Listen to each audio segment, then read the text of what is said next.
आज हम रसायन विज्ञान में प्रथम यूनिट ठोस अवस्था के टॉपिक उप सहसंयोजन संख्या, कोऑर्डिनेशन नंबर या समन्वय संख्या के विषय में चर्चा करेंगे। समन्वय संख्या से तात्पर्य है किसी भी ठोस में किसी एक परमाणु को कितने अन्य परमाणु स्पर्श करते हैं, यानी किसी परमाणु को जितने अन्य परमाणु घेर कर रखते हैं उसे उसकी समन्वय संख्या कहा जाता है। अगर हम आयनिक ठोस में बात करें तो आयनिक ठोस में किसी विशेष आयन को जितने अन्य विपरीत आवेश वाले आयन स्पर्श करते हैं वह उसकी समन्वय संख्या कहलाती है। अर्थात हम कह सकते हैं किसी आयनिक ठोस में किसी आयन विशेष के संपर्क में स्थित विपरीत आयनों की संख्या समन्वय संख्या कहलाती है। समन्वय संख्या को निम्न चित्र के द्वारा समझा जा सकता है।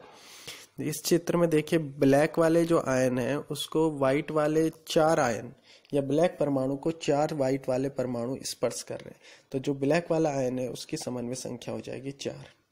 एक अन्य चित्र से भी हम इसको समझ सकते हैं। देखिए, इस चित्र में जो ब्लू वाला आयन है वो सोडियम आयन है और जो ग्रीन वाला आयन है वह क्लोराइड आयन है।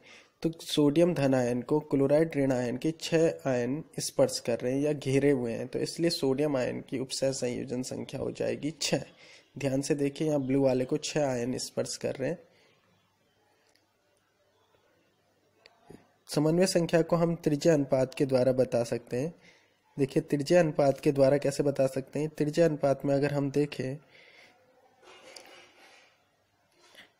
त्रिज्या अनुपात क्या होता है। त्रिज्या अनुपात होता है धन आयन और ऋण आयनों का अनुपात। त्रिज्या अनुपात होता है धन आयन और ऋण आयन की त्रिज्याओं का अनुपात। अगर धन आयन की त्रिज्या को ऋण आयन की त्रिज्या से भाग कर दिया जाए तो इस अनुपात को हम कहते हैं त्रिज्या अनुपात। त्रिज्या अनुपात के द्वारा समन्वय संख्या कैसे ज्ञात करते हैं। देखिए, यहाँ पे त्रिज्या अनुपात दे रखा है। अगर त्रिज्या अनुपात का मान 0.732 से ज़्यादा है तो बीसीसी व्यवस्था होती है और समन्वय संख्या 8 होती है। अगर त्रिज्या अनुपात का मान 0.414 के बराबर है तो स्थिर अष्टफल की अवस्था होती है और समन्वय संख्या 6 होती है।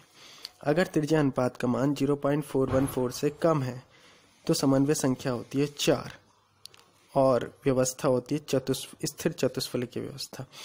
इसके ठोसों के स्थायित्व की भी इससे व्याख्या की जा सकती है। अगर त्रिज्या अनुपात का मान 0.414 की तुलना में अधिक है तो अस्थिर व्यवस्था होगी। अगर 0.414 है तो स्थिर व्यवस्था होगी। अगर 0.414 की तुलना में कम है तो भी अस्थिर व्यवस्था होगी। देखिए, इस टेबल में हमने एक टेबल बनाई है, इसमें हम समन्वय संख्या ज्ञात कर सकते हैं। अगर त्रिज्या अनुपात दिया है, त्रिज्या अनुपात के अकॉर्डिंग उनकी समन्वय संख्या दी है। जैसे 3 समन्वय संख्या होने के लिए त्रिज्या अनुपात 0.155 से 0.225 होना चाहिए। 4 के लिए 0.225 से 0.414 होना चाहिए। 6 के लिए 0.414 से 0.732 होना चाहिए और 8 समन्वय संख्या के लिए 0.